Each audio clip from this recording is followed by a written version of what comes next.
Assalamualaikum warahmatullahi wabarakatuh. Di video kali ini saya akan membahas, jadi ada beberapa orang atau oknum ya dalam tanda kutip yang ingin menyebarkan atau mempromosikan bahwa dia itu bisa dan mereka mempunyai jasa untuk menghapus data pinjol, mempunyai jasa untuk pemutihan BI checking, di mana ini merupakan banyak orang yang mengincar. Dan mungkin teman-teman yang nonton video ini juga ingin tahu ya teman-teman, karena banyak orang yang tertarik dan banyak orang yang terjerat masalah di sana. Kenapa hal ini menjadi ya simpel aja ya teman-teman. Banyak kan saat ini banyak tuh nasabah yang gagal bayar di pinjaman online. Karena banyak, maka juga korbannya banyak juga ya teman-teman. Dan inilah menjadi kesempatan atau menjadi modus penipuan bagi oknum-oknum yang menawarkan jasa tersebut.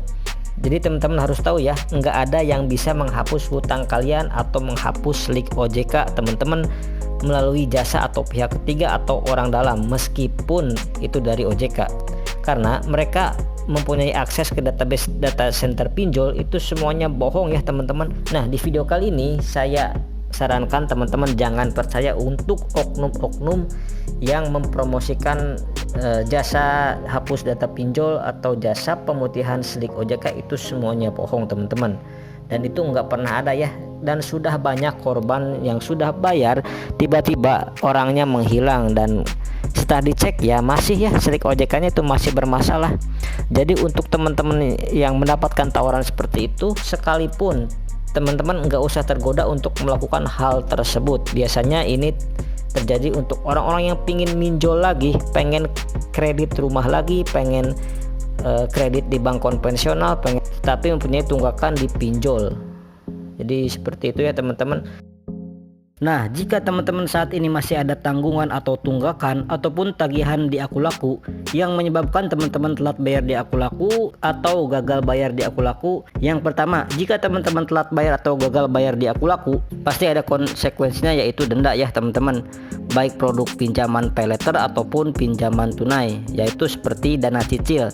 Kemudian pinjaman tunai itu tetap akan ada bunganya teman-teman ya. Jadi teman-teman misal di awal itu teman-teman pakai aplikasi Akulaku, misalkan teman-teman Akulaku paylater.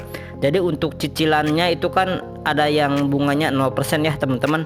Nah, itu teman-teman tetap akan dikenakan denda jika teman-teman terlambat membayarnya. Itu sudah pasti ada, dan ada nilai maksimumnya. Jadi jika teman-teman itu mungkin hutangnya 2 juta, jadi 20 juta itu enggak ya teman-teman, tapi maksimal itu menjadi 4 juta, jadi 100% dari pokok pinjaman.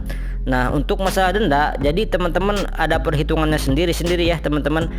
Ketika teman-teman itu sedang galbay, di mana telat bayar atau gagal bayar paylater ataupun dana cicil ataupun dana tunai, biasanya jadi intinya denda itu sudah pasti ada.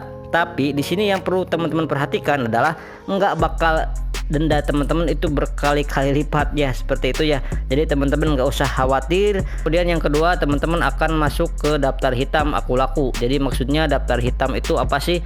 Jadi itu seakan-akan jika teman-teman itu misalkan mempunyai atau membeli sebuah barang di Akulaku, banyak produknya paylater, terus teman-teman itu ada pinjamannya atau dana cicil, maka teman-teman nggak bisa mengajukan misalkan pembelian barang dan lain sebagainya kalau daftar hitam. Terus kemudian kalau BI checking juga teman-teman nanti akan bermasalah, di mana nanti ketika teman-teman gagal bayar atau telat bayar selama 90 hari itu akan masuk ke daftar hitam atau di blacklist oleh BI checking atau slik OJK. Seperti itu ya teman-teman.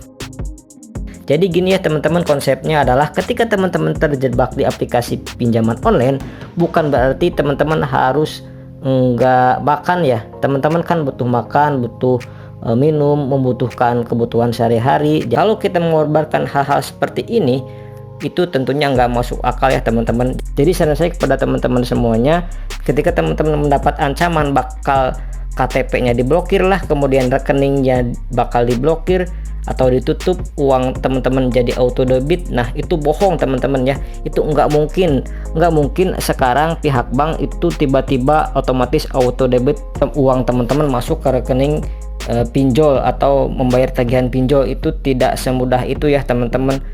Nah, kalau misalkan itu terjadi, itu adanya pencurian data dan tanpa seizin teman-teman. Ya, meskipun teman-teman mempunyai hutang sekalipun, sekelas pinjaman online besar itu tidak mampu untuk membuat otomatis auto debit menjadi cicilan atau tagihan pinjaman online teman-teman. Sekian dulu di video kali ini, mudah-mudahan informasi ini bermanfaat untuk teman-teman semuanya. Saya pamit, wassalamualaikum warahmatullahi wabarakatuh.